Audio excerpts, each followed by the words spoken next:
যত কারণ আছে সমস্ত কারণ তাদের কিতাব থেকে জড়িয়ে নেবে ইনশাআল্লাহ।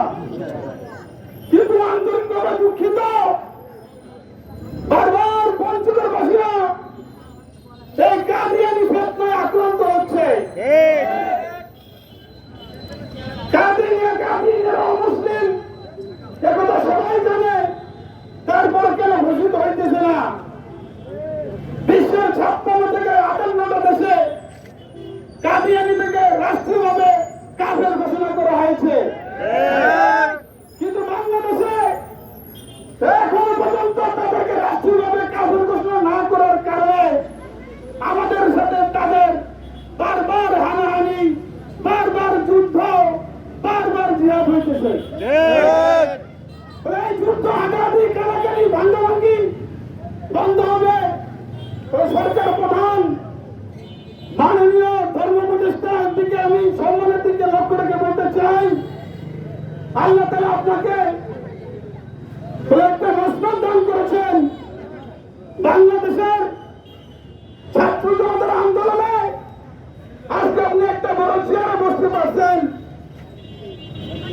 তবে বাংলাদেশের গড় হায়াতের জিন্দেগি, বাংলাদেশের গড় 60 বছর, কি বলেন? বলে আমার জানা মতে ডক্টর ইউনূস সাহেবের বয়স 60+। তার তো বয়স, হায়াত তো বনস্টান চলতেছে। বলে আমার কথা বলার উদ্দেশ্য হচ্ছে এই, বিগত বাংলাদেশের ভিতরে যত দল ক্ষমতায় এসেছেন, এরশাদ চাচা বলেন, খালেদা জিয়া বলেন, শেখ হাসিনা বলেন, সবাই এসেছে, পালা বদলে চলে গিয়েছে। সবাইকে ক্ষমতা ছাড়তে হবে, আর আপনাকে তো বলে হিসাব করেই ছাড়তে হবে, কি বলেন?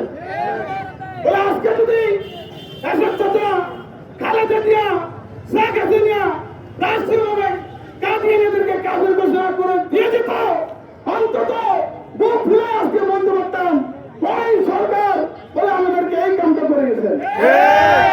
তারা যেহেতু ব্যর্থ হয়েছে, আমি আপনার কাছে আশা করব, এখানে মিডিয়ার ভাইরা আছেন, প্রশাসন ভাইরা আছেন, বলে অন্তত ডক্টর ইউনূস যদি এই কামটা আমাদেরকে করে দিতে পারে, রাষ্ট্রীয়ভাবে কাদিয়ানিদেরকে কাফের ঘোষণা, তাহলে অন্তত জানি না কাল কিয়ামতের দিন কে কোন কারণে নাজাত পাবো, আল্লাহ সুবহানাহু ওয়া তাআলা কার কোন আমল পছন্দ করবে।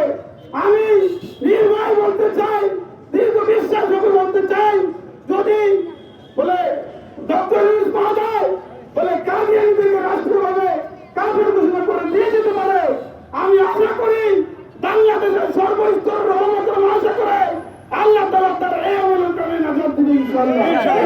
আমার বক্তব্য আমি দীর্ঘায়িত করব না। বলে আমাদের যত সংঘাত, বলে একটাই কারণ, স্পষ্ট করে দেন তারা কাফের, তাদের ধর্ম তারা পালন করুক।